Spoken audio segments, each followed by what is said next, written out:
अक्षता जी आहे ना, अक्षताची भूमिका तूच सांग ना, मी का बोलतो?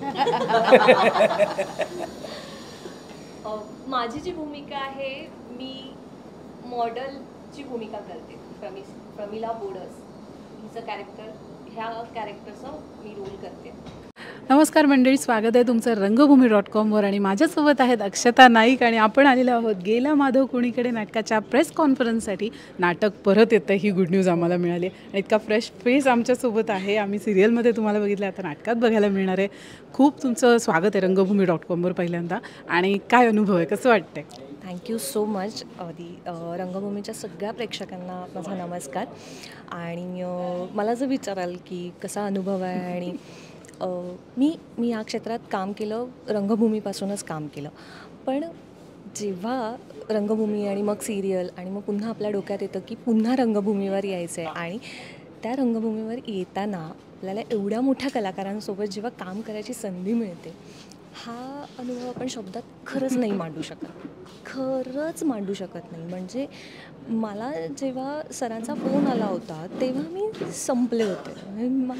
मी स्वप्नात होते की मी खरंच प्रशांत सरांबरोबर बोलते, म्हणजे ते माझ्याशी बोलत आहेत किंवा म्हणजे ते लिटरली ते आत्तासुद्धा माझ्याशी कधी काही बोलत असेल किंवा काय, हो सर, हो सर, एवढंच. तर अगं तू काहीतरी बोलशील का, तुझं पण काहीतरी मत, हो सर, असंच असतं. म्हणजे खूप हॅप्पी आहे मी की मला इतक्या मोठ्या माणसांबरोबर काम करायला मिळतं आहे. आणि पुन्हा जेव्हा आपण रंगभूमीवर यायचं आहे असं ठरवतो, आणि सो आपल्याला एखाद्या कलाकाराला बघण्यासाठी हाऊसफुल शो जातात, सो आपल्याला बघता येत नाही आहे समोर जाऊन, पण मग त्याच कलाकाराबरोबर आपल्याला स्टेज शेअर करायला मिळतो आहे, आणि त्याच कलाकाराबरोबर आपल्याला खूप छान छान अनुभव घ्यायला मिळणार आहेत, खूप काही शिकायला मिळणार आहे. आणि मुळात ज्या कलाकाराने त्याच्या एका नाटकाचे 1800 प्रयोग केले आहेत, आणि असं नाटक ते पुन्हा रंगभूमीवर आणत आहेत, आणि त्या नाटकाचा आपण एक भाग आहोत, बस सगळं मिळालं त्यात.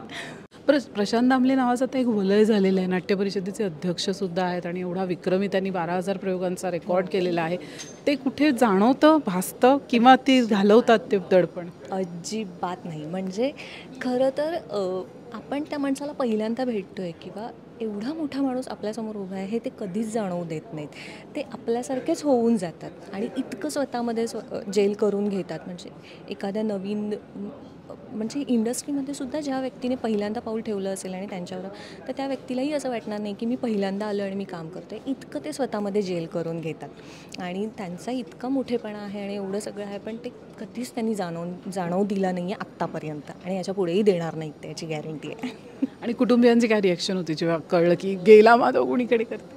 खरं तर मी गेले 2 दिवस झाले मी त्यांना सांगितलं आहे की मी कोणाबरोबर काम करते.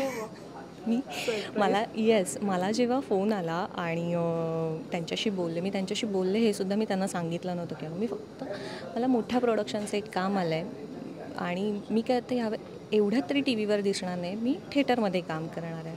अच्छा बरं, कोण? म्हटलं ते मी वेळ आल्यावर सांगेन, मी आत्ता काहीच सांगत नाही. आणि जेव्हा मला खात्री झाली की येस मी खरंच त्यांच्याबरोबर काम करते आणि आता हे फायनल झालं, तेव्हा मग मी आत्ता 2 दिवसापूर्वी त्यांना जेव्हा सांगितलं की मी प्रशांत दामले सरांबरोबर काम करते आणि असे आमचे सगळे प्रयोग होणार आहेत आणि त्यांचं जुनं असं नाटक आहे जे ते रिओपन करत आहेत आणि त्या नाटकाचा मी भाग आहे. सो ते खूप हॅप्पी होते, खूप म्हणजे खूप हॅप्पी होते. खूप शुभेच्छा, तुझा हॅपीनेस असाच कायम राहू देत आणि आम्ही नक्की प्रयोगालाही भेट देऊ आणि आम्ही सांगू हेही नाटक तितकंच छान आहे, हेच सांगणार, अजून काय सांगणार. सुपरहिट नाटक आहे. खूप शुभेच्छा तुला Akshata. Thank you so much. Thank you.